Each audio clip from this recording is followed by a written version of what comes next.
Welcome to Neshet's Oz Lifestyle. Hope you're all doing good, well, and wish the same. In this video, I'm going to do about appam batter, paya, pumpkin perattal, and lazy way of doing idiyappam kothu. How to make appam batter?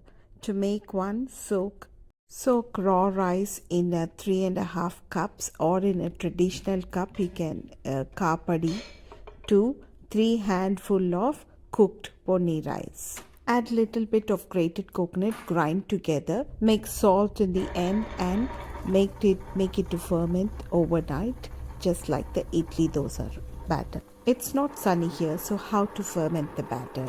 Pop it in the oven, switch on the light symbol, and make it ferment overnight. Leave it overnight. Pumpkin perattal. This is one of my favorite, which I used to have with the sambar. Add 1 teaspoon of oil, splattered mustard and urad dal split seeds. Add onion, curry leaves and red chili. Add little bit of salt and water. Mix well and make it to cook. Toss and cook egg. Pumpkins take very few minutes to cook, and you don't want to turn mushy. So right when it is cooked, you add the grated coconut and little bit of sugar. So it's spicy and a little bit of sugar. Simple, healthy and a nutritious pumpkin perattal is ready.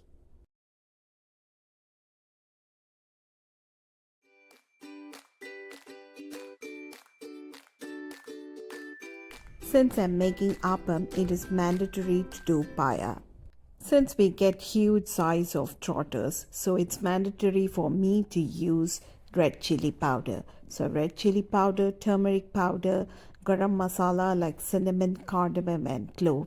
If you don't have it, you can use it as a whole spice, and some jeera powder, ginger garlic paste and salt.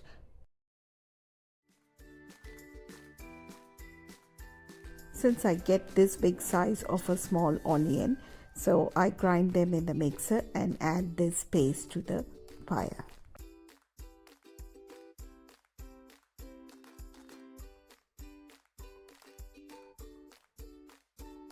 Alright, some more fresh produce to add, like the green chili, coriander leaves and few peppercorns.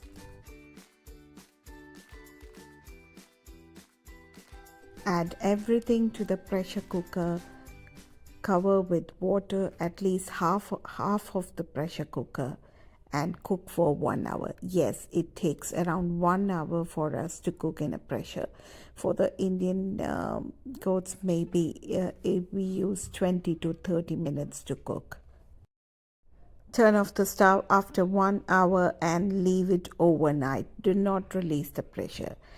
Only in the morning you release the pressure. Add little bit of ghee and saute the cinnamon, cloves, cardamom and little bit of shallots, and reduce to a desired thick quantity yet soupy, and garnish with some coriander leaves.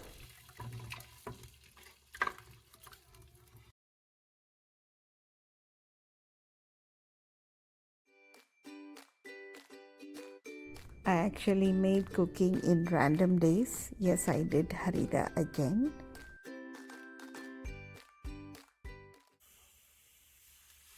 My kiddo didn't want harida, so that's an egg appam for him.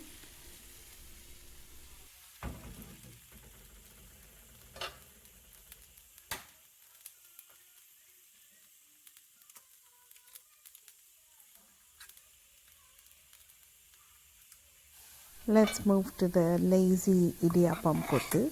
Just saute cinnamon, cardamom, clove in oil plus ghee and some onions to it. On the other side, soak the idiyappam with little bit of coconut milk. For 2 idiyappams, beat 1 egg. So this is around like 2 or 3 eggs I'm going to use. Make a scrambled egg and add the soaked idiyappam to it and mix well.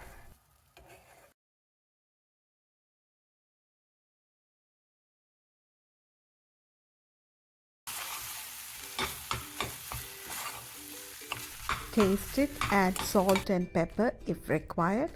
Just because we used coconut milk, this is going to be very soft, so you can't keep stirring it. So immediately you have to finish and transfer to the plate.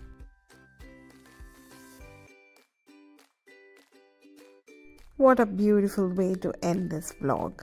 It's nature's gift and I love it. Keep subscribed, hit the notification bell, like and share, comment it. Thanks for watching.